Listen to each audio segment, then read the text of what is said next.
सब continent India या हिंदुस्तान, इसमें मुख्तलिफ अदवार में मुख्तलिफ लोगों की हुकूमत रही।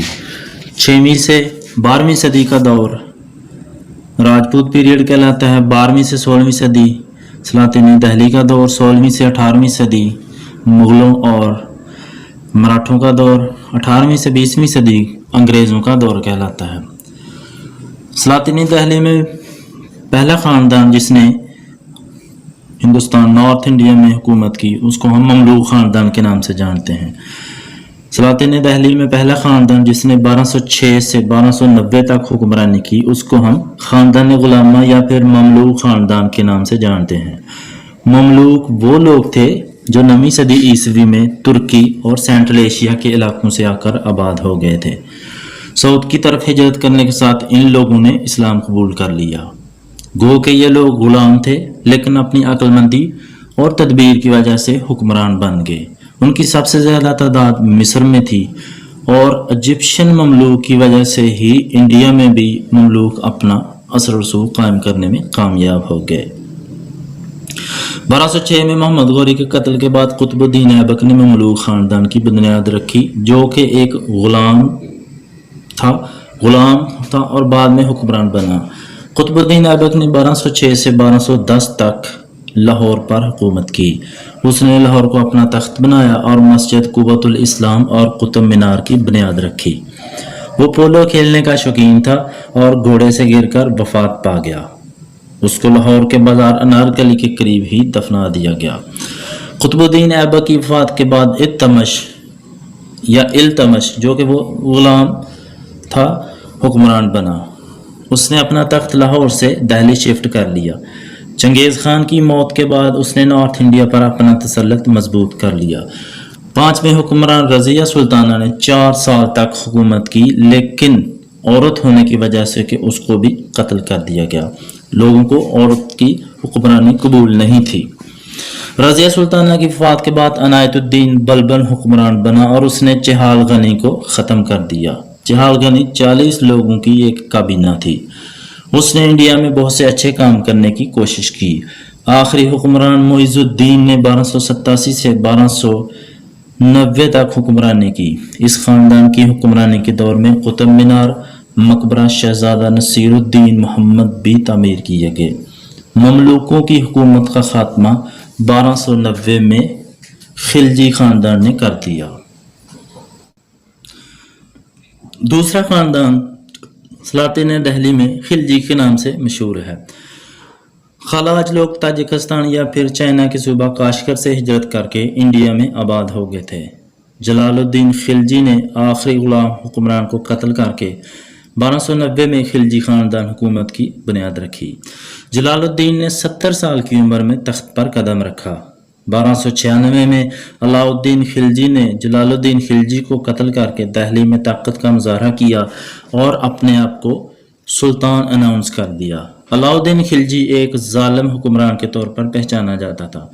उसने 1303 में चित्तौड़गढ़ के किले को फतह कर लिया और रानी पद्मिनी को हासिल करने में नाकाम रहा।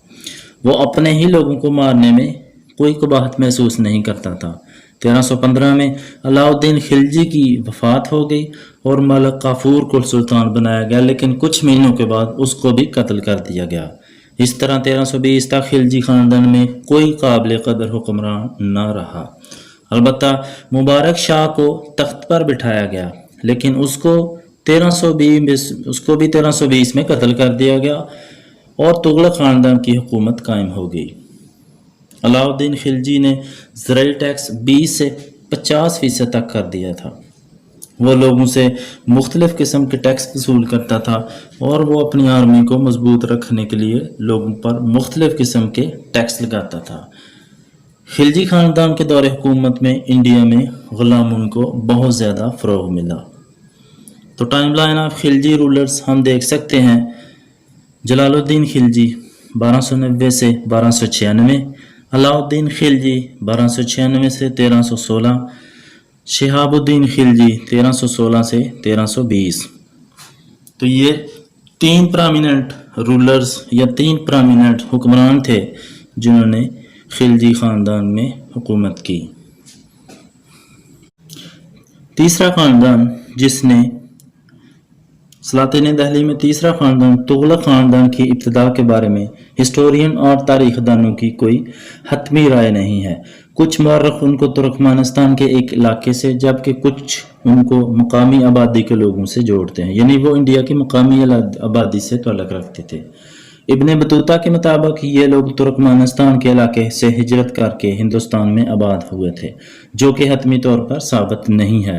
کچھ مورخین کے مطابق ان کا آریجن منگول خاندان سے تھا اور کچھ کے مطابق ان کا تعلق منگول خاندان سے نہیں تھا۔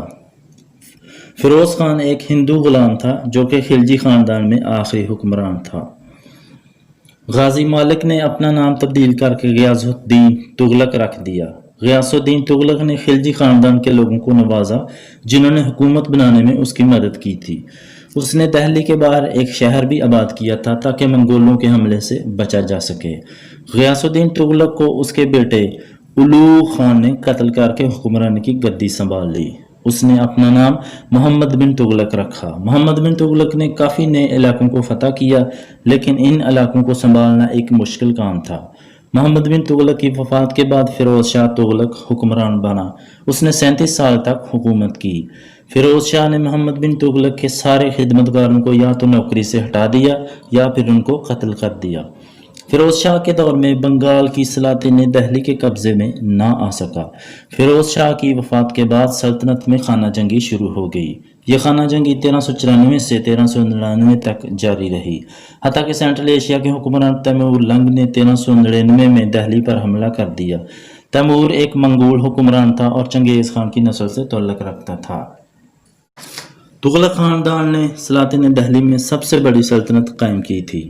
تغلق خاندان کے دور میں تاریخ کا سب سے بڑا مہم جو ابن بطوطہ ہندوستان آیا اور 1338 میں اس نے ہندوستان کے اس وقت کے حالات پر ایک جامع کتاب لکھی۔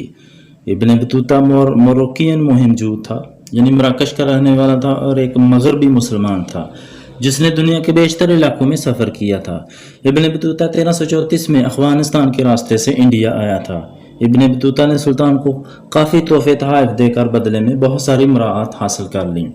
ابن بطوطہ نے 1335 میں ایک قحط کا ذکر کیا جو کہ تقریباً 7 سال تک رہا، جس میں ہزاروں لوگ لقمۂ اجل بن گئے۔ ابن بطوطہ اپنی کتاب میں لکھتا ہے کہ سلطان خون بہانے میں بالکل شرم محسوس نہیں کرتا تھا۔ اس کے ظلم کا شکار نہ صرف ظالم لوگ تھے بلکہ نیک اور صالح لوگ بھی اس کے ظلم کا اتنا ہی شکار ہوتے تھے۔ ابن بطوطہ کے مطابق سلطان کے سپاہیوں نے اس سے رشوت کا تقاضا کیا اور 10% رقم اس سے واپس لے لی جو سلطان نے اس کو دی تھی۔ ابن بطوطہ کی دوستی ایک صوفی شخص سے ہو گئی تو سلطان کے سپاہیوں نے دونوں کو گرفتار کر لیا۔ ابن بطوطہ کے مطابق انہوں نے مجھے انڈیا چھوڑنے کا حکم دیا، لیکن صوفی کو سپاہیوں نے قید کر دیا۔ صوفی شخص کے داڑھی کے بال ایک ایک بال کو جڑ سے اکھاڑ دیا گیا، بعد میں اس کو قید کر کے قتل کر دیا گیا۔ ابن بطوطہ کے مطابق تغلق خاندان کے دور میں انڈیا میں غلامی عروج پر تھی۔ ایک بازار لگایا جاتا تھا جس میں نہ صرف انڈین بلکہ یونان اور ترکی کے غلاموں کی فروخت کی جاتی تھی۔ ابن بطوطہ کے مطابق غلام لڑکیوں کی خرید و فروخت ایک عام بات تھی اور سلطان یہ غلام لڑکے لڑکیوں کو دوسرے ملکوں میں ایکسپورٹ بھی کرتا تھا۔ 1399 میں تیمور نے انڈیا پر حملہ کیا اور تغلق خاندان کی حکومت تقریباً ختم کر دی۔ تیمور نے اپنا ایک وفادار شخص خضر خان جو کہ جرنیل تھا اس کا کو دہلی میں حکمران سونپ دی، جس نے انڈیا میں سید خاندان کی حکومت قائم کی۔ تو یہ تغلق خاندان کے بارے میں تفصیلی معلومات ہمیں ابن بطوطہ کی یادداشت، ایک کتاب میموریز آف ابن بطوطہ کی کتاب سے ہمیں تغلق خاندان کے بارے میں تفصیلی معلومات ملتی ہیں، اور تغلق خاندان کے حالات کے بارے میں ابن بطوطہ نے جتنا لکھا ہے اس کو تاریخ دان اور ہسٹورین ایک اتھینٹک اور ایک جامع معلومات کے طور پر جانتے ہیں۔ چوتھا خاندان جس نے سلاطین دہلی میں حکومت کی وہ سید خاندان ہے۔ 1398 में तैमूर लंग ने दिल्ली पर हमला किया और लूट मार की। खिज़र खान तैमूर की फौज में शामिल हो गया। तैमूर ने इंडिया से जाते हुए खिज़र खान को मुल्तान का गवर्नर नामजद कर दिया, जबकि दिल्ली पर 1414 में विराजमान हो गया। खिज़र खान ने तैमूर के खौफ से अपना टाइटल सुल्तान नहीं रखा, क्योंकि तैमूर सुल्तानों को अपना दुश्मन समझता था। इस वजह से उसने अपना टाइटल सुल्तान नहीं रखा। खिज़र खान तैमूर के नाम पर हुकूमत करता था। वो सुल्तान का टाइटल लेने में नाकाम रहा और मंगोल हुक्मरान शाहरुख का खुतबा पढ़ता था। किसी सिक्के पर खिज़र खान का नाम नहीं मिलता। 1451 में बहलूल लोदी ने बगैर हमला किए और बगैर जंग किए लोदी ख़ानदान हुकूमत की बुनियाद रखी। सैयद ख़ानदान की हुकूमत को सलातिन दिल्ली की सबसे कमज़ोर हुकूमत माना जाता है, क्योंकि इसका असर रसूख और दायराकार दिल्ली शहर से बाहर नहीं था, और ये बराह रास्त सुल्तानों की हुकूमत नहीं कहा जाता था, बल्कि मंगोलों की हुकूमत कहा जाता था, क्योंकि इस पर ज़्यादा असर रसूख, जैसा कि पहले बताया, इस पर ज़्यादा असर रसूख तैमूर लंग की हुकूमत का था। आखिरी ख़ानदान लोदी ख़ानदान, जिसने सलातिन दिल्ली में आखिरी ख़ानदान लोदी एक अफ़गानिस्तान का ख़ानदान था, जिसने 1451 से 1526 तक दिल्ली पर राज किया। यह सलातिन दिल्ली की आखिरी हुकूमत थी। बहलूल खान लोदी ने कम मेहनत से इस सल्तनत को जीत लिया था सैयद ख़ानदान से। बहलूल खान लोदी पहला हुक्मरान था। सिकंदर लोदी इस ख़ानदान का दूसरा हुक्मरान था। उसने आगरा शहर 1504 में आबाद किया। उसने बहुत सी नई किताबों को संस्कृत ज़बान से पर्शियन या फ़ारसी में ट्रांसलेट करवाया। उसका सबसे बड़ा कारनामा सूबा बिहार को फतह करना था। इब्राहिम लोदी सिकंदर लोदी का सबसे छोटा बेटा था। वो एक काबिल हुक्मरान था, लेकिन अपने रैश एटीट्यूड की वजह से लोगों में ज़्यादा मकबूल नहीं था।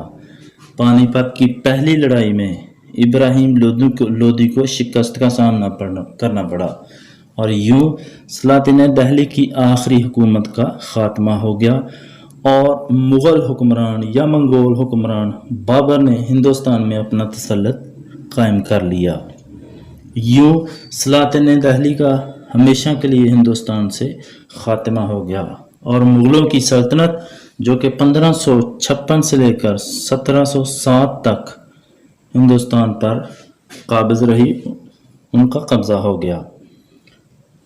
स्क्रीन में आप लोदी रूलर्स या लोदी हुक्मरानों का टाइमलाइन देख सकते हैं। बहलूल लोदी 1451 से 1499, सिकंदर लोदी 1499 से 1517, और इब्राहिम लोदी 1517 से 1526।